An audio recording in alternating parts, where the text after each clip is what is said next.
Support comes from the Missouri Forest Products Association, committed to conservation and careful management of the state's forests to make them more resilient and better habitats for wildlife. ChooseWood.com. From St. Louis Public Radio. This is St. Louis on the Air. I'm Jade Harrell. St. Louis-based DJ Alexis Tucci brings the party. Take a shot.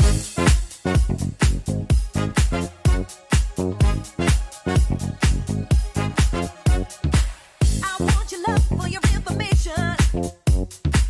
You got the rhythm of my heart. Wanna make you mine, but I'm feeling cool vibrations. Maybe I should stop, but then you give the green light. Yeah, could be my star. Be right where you are. And that's DJ Alexis Tucci's mix called Unicorn Sunrise. And joining me now is the one and only DJ Alexis Tucci. Welcome to the show. Thank you so much for having me. How are you doing today? Well, I am spectacular, and I'll have to say that bop in that mix has really lifted my spirit. Thank you. It has a tendency to do that. That's why I keep doing it, I think. I think so. Well, then take us back to the beginning and how you fell in love with DJing anyway. In the beginning, how did you fall in love and knew this is what you wanted to do? I was fortunate enough as a very young teenager to fall into one of the original warehouse parties in St. Louis, Missouri. And I never experienced anything like it before. The lights, the energy, the collective group of humans that were so diverse but still seemed to have a common bond on the dance floor. And I fell in love with it and first started producing events, really is how I fell in love with it, building rooms so people could celebrate together. And the more I got into it, the more the people around me were playing house music, and I wanted to be a part of that energy. I definitely didn't start with house music. I thought I was going to play some more down-tempo, dub, reggae, acid jazz, trip-hop stuff that was something you couldn't find a woman playing back in 1990. And then right after that, I realized that it was a lot easier to mix house music because of the 4/4 beat, and started learning how to move a dance floor with house music. And once it started, I couldn't stop. It just kept going and going. Did you bring something different to it? You know, back in the 90s, there weren't very many lady DJs, lady jocks. Yes. What did you bring differently that opened the door and says, hey, we're here and you should pay attention? Oh, what did I bring differently? I think just being a woman representing house music was something that was unique and different. I think that I have been inspired by live instrumentation and live bands at the same time I was falling in love with house music. So as I started to collect dance music, I wanted stuff that reflected a depth within the sound. I wanted to hear live instruments. I wanted to hear vocals. I wanted messages of uplifting energy. And I think that my love of live instrumentation with my house music has what separated me from others. DJing also has evolved over the years. You've been doing it for a few days now. About 29 years.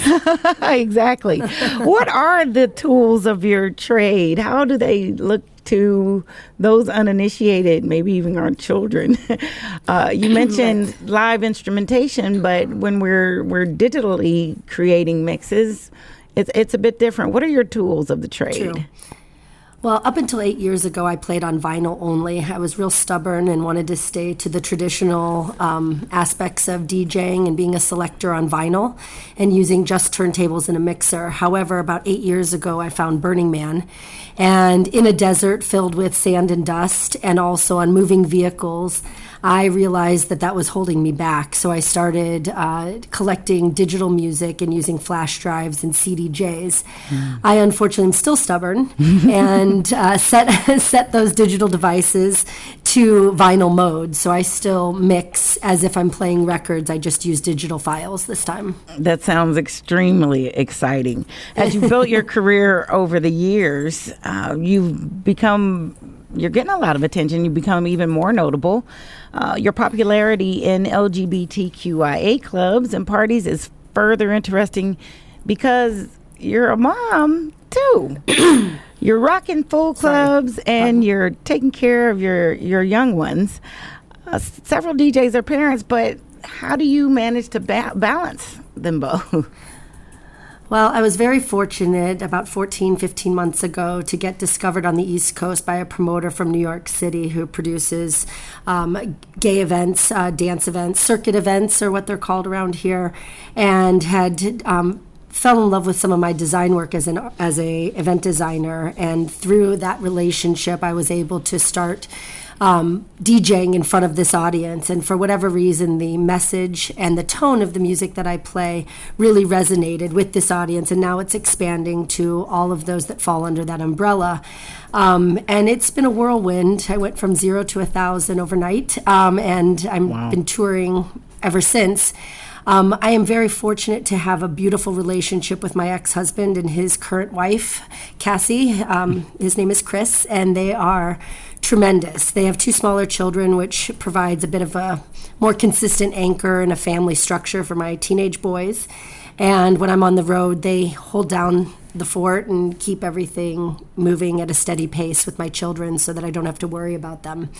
And it's a beautiful relationship. I'm forever indebted to them for allowing me to live out my dreams and to be able to finally have a sustainable career that will help me afford, the future for my children. Well, that brings into mind the part of the conversation. While we are thrilled and excited about the strides you're making, the world you're touching, the lives you're rocking. Many of us struggle with that idea of, okay, what about this part at home? It took some help. It took some arranging to be able to follow and continue to pursue your dream. What is your recommendation for that for others who may be dreaming but put it on the back burner to be parents? Oh, don't put it on the back burner. That's my biggest piece of advice right now to most anybody that is struggling with a career or a job that doesn't feel right to them. I think that, pardon me, I think that there's no time like the present to figure out ways to follow what means the most to you. As a young woman in the electronic music scene, way back in the day, it was really important for me to present myself as a businesswoman because I felt I had something to prove in this industry. And it took a lifetime and a lot of encouragement from my father and my family. And then also the experience out at Burning Man, which is really a creative environment with no ceiling, that taught me how to lean into being a creative and an artist as a producer of events as well as a DJ. And the more I let go of trying to force myself to be something that I'm not the best businesswoman, but I do know how to market and be creative. Once I leaned into the creative side of myself is when my shows started to sell out and when my career as a DJ really started to bloom.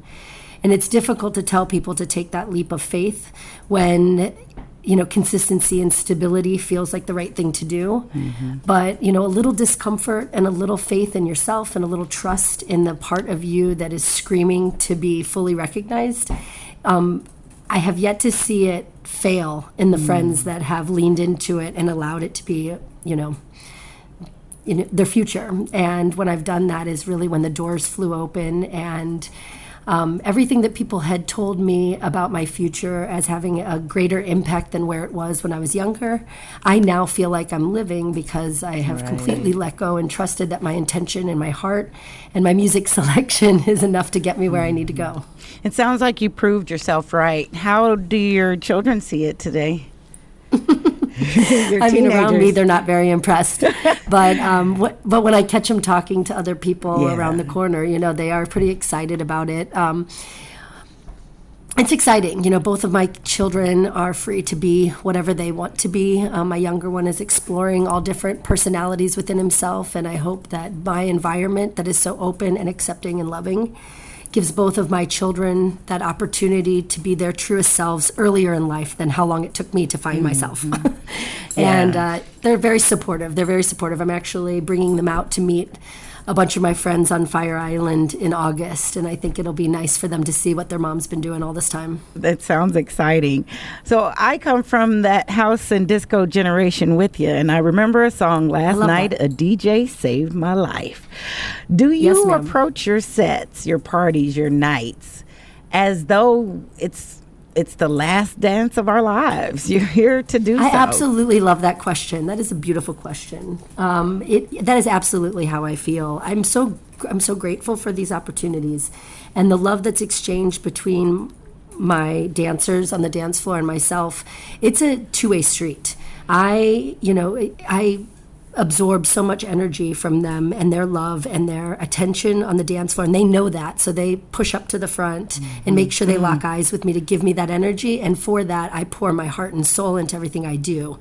And I mean, I come off of it looking like I ran a marathon. It's like we really get into As it and you we really should. celebrate each other. That's right. And and it is, and nothing is given to us tomorrow. Today is all we have, and we have to celebrate like it is the last dance. And for that, I feel like every opportunity that we get to share through that music is just as great as the time before. Well, we have actually heard from a friend of yours, someone who really honors and respects you. We talked to one of your former DJ friends, James Leash, who went on Jimmy No Show back in the day, and he let us know what he thinks makes you special. Alexis is a straight woman, but I say she has gay energy. She is, this straight mother of two, but she's got this energy, and you're just like, oh my gosh, you feel like you belong to my tribe. Like, I vibe with you, right? As a gay man, seeing someone who's not like a straight white man being a DJ, that just gravitated me towards her. Like, I was like, we've got some women in the mix here, right? Which is not unheard of, but at that level that she's at, Alexis was certainly like up there with the guys, not just like holding her own, but kind of showing them what was up, right? So it was natural that you'd kind of, as a gay man, be drawn to her. Like, okay, who is this like outsider in this group? She stands out, right? And then, she starts playing and you're like, holy cow, she's incredible. Then you're really taking notice, right? Because she's not just the beautiful woman on the set for the guys. She's like, oh no, I'm a legit DJ and I'm going to bring it. And another old school song must be the music. While I'm sure that's there, Alexis, hearing that, can you help us understand how do you connect with so many different audiences all over the world? Oh, that makes me emotional, that piece. That's awfully nice of him to say. I was raised by the gay community because house music and the gay dance scene were synonymous back in the 90s. I think just by natural tendencies, they ended up to separate in St. Louis. They haven't in other bigger cities, but St. Louis kind of took a divide. But as far as the foundation and where I was built from, it was built on community and looking out for each other, and it was built out of love and creativity, and it was a community that all rallied together for these experiences. That was my foundation. Then you add, the love and support of my family and my father and the people as I continued to grow year after year after year around some of the most beautiful people. That energy in and of itself is the essence of what I play. And then, like I said, with live instruments and vocals with messages that matter and being able to select music that I feel will transcend through people's, hardships and uplift them through that. When I listen to music, I close my eyes and imagine them dancing and imagine them, releasing themselves on the dance floor. And with that, that's basically what allows for me to choose those tunes and be able to put them together. Plus, let me just say, I've learned from the best. I'm definitely not first generation. There are so many people that came before me, men or women, that were able to narrate a story with the same level of attention and care and love. And they taught me how to do it right. They taught me how to, honor the trade in and of itself, and then also honor my audience. Mm-hmm. There's something spiritual and in that energy that keeps expanding with you. How did those experiences that you've had lead you to your own event, even Night Chaser, which is your own production, Night Chaser? Oh, Night Chaser started at the same time I kind of discovered Burning Man. I really do market a lot of my growth pattern to being given a new lease on life that showed me how to live larger than life in a creative way.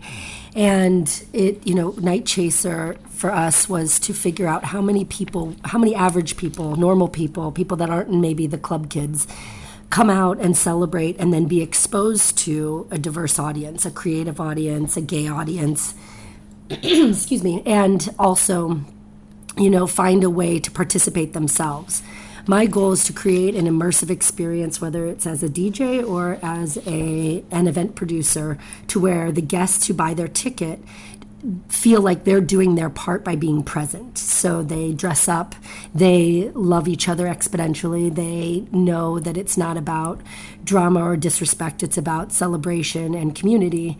And it doesn't always come naturally to someone who just walks in the front door, but by the end of the night, they're fully integrated to the whole experience. And that's what I'm trying to achieve, both as a DJ and as a producer. That's fantastic.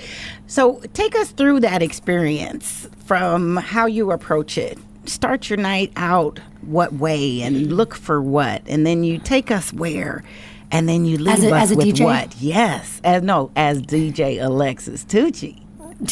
Got it. Well, it really depends on kind of the energy of the room. I don't plan out my sets in advance because I don't know how people are going to be feeling when they walk through the front door. So I wait for the room to build. Usually I try to start with something very ethereal and deep that kind of summons everybody to the dance floor, brings them in. And then I like to...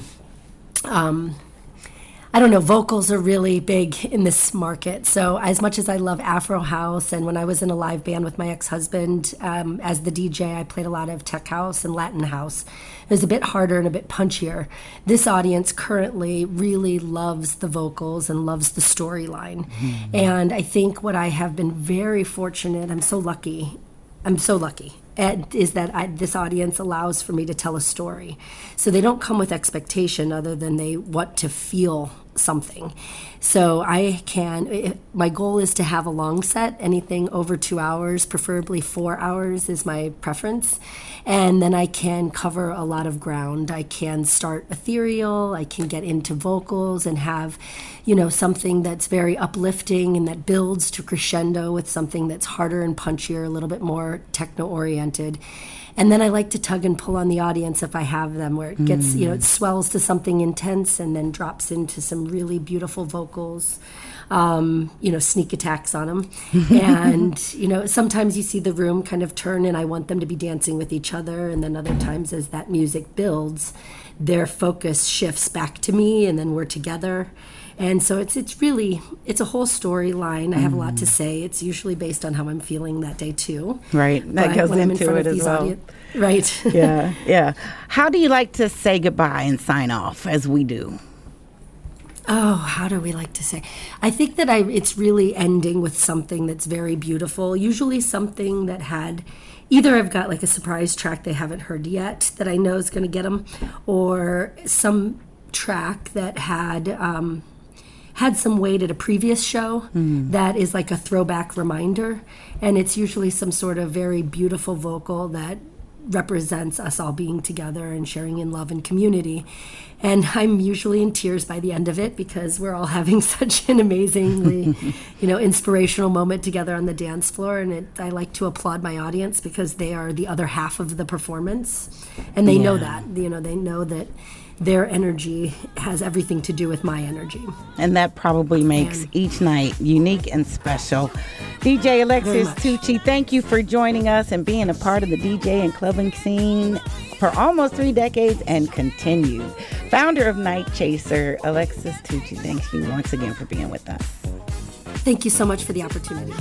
Now all I do is smile, and now I'm mesmerized. 'Cause when I'm in your arms, troubles are gone. Oh.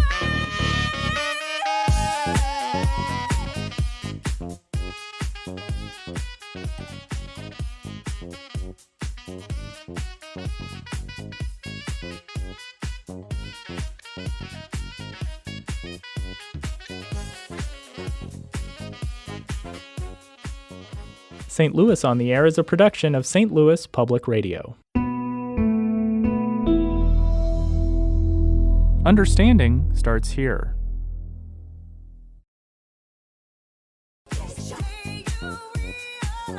Do you find yourself regularly listening to episodes of St. Louis on the Air? Suggest us to a friend you think might enjoy our conversations. And leave us a review and rating on Apple Podcasts on the App Store. It's the simplest way to help people discover our show. Thanks. St. Louis Public Radio is a member-supported service of the University of Missouri St. Louis. Support comes from the Missouri Forest Products Association. Missouri produces wood pallets, railroad ties, white oak barrels, hardwood floors, and more. Details on the variety of products made in the state are at choosewood.com.